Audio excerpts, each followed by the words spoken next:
On s'échauffe un peu, et puis bon, et puis après on est camarades contents. Mais tout ça, c'est pour la gloire de Dieu. Amen, amen. Alors, chers amis, aujourd'hui, deuxième dimanche de Pâques, les textes nous interpellent face à la plénitude de la miséricorde et de la grâce de Dieu, donc du Christ ressuscité. La première lecture que nous avons entendue nous parle de la première communauté chrétienne. On dit que cette première communauté vivait ce qu'on appelle le communisme. Alors, pour ceux qui connaissent un peu l'histoire, au niveau de l'URSS et aujourd'hui la Russie, vous savez que leur régime politique c'était le communisme, c'est ça. Ils mettaient tout ensemble. Et ce texte nous parle de ce communisme, de cette première communauté chrétienne qui mettait tout ensemble en lieu du chant, activité quelconque. Ce que chacun avait, il le mettait ensemble pour le bien de la communauté. Et il y avait une répartition équitable des biens. Nous sommes au village, nous sommes à Bontédé. Celui qui a champ de cacao, celui qui a champ de maïs, celui qui a champ de banane, celui qui a champ d'arachide. Tous les champs qu'on a, toutes les activités, ceux qui sont du commerce, on met tout l'argent ensemble et on répartit d'une façon égale. Voici ce que nous dit la première lecture.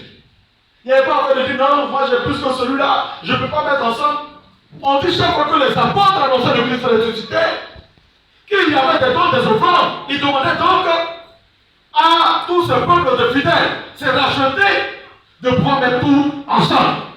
Et je pense que c'est ce que l'Église catholique de Côte d'Ivoire essaie de faire depuis quelques années pour la péréquation nationale, où les évêques sont en train de réfléchir pour que tous les prêtres soient logés à la même enseigne concernant les honoraires de baisse. Donc s'il y a un prêtre qui est, par exemple, en Brousse comme nous autres, s'il y a un autre qui est à Abidjan, s'il y a un autre qui est à Korogo, s'il y a un autre qui est au Déré, Daloa, tout ça, qu'on ait le même intéressement à la fin du mois. Si tu reçois 50 000 ici, celui qui est à Abidjan reçoit également 50 000. Celui qui est à Korogo reçoit 50 000, etc. Sur le plan national. Les évêques sont en train de travailler là-dessus. C'est une sorte de communisme. Le fait de tout mettre ensemble pour la distribution équitable des biens. Mais également, au niveau de l'État, il faut qu'il y ait prorata, c'est-à-dire proportionnel. Ce que l'État met ensemble, tout ce qui est courant, électricité, tout ce que vous voyez là.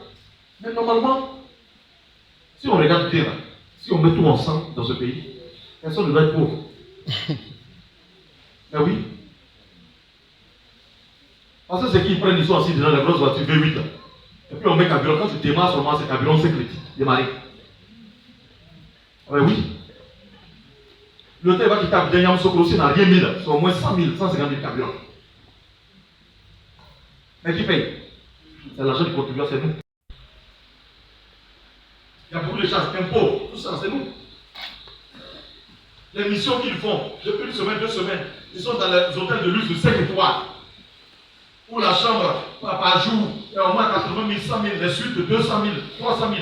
Mais qui paye? C'est notre argent, c'est nous le contribuable. Donc nous, on prend 5 francs, 10 francs, 10 francs sur nos factures, et puis ils mettent tout ça ensemble, et puis eux prennent pour payer vivre. Et nous, on assis ici, on souffre.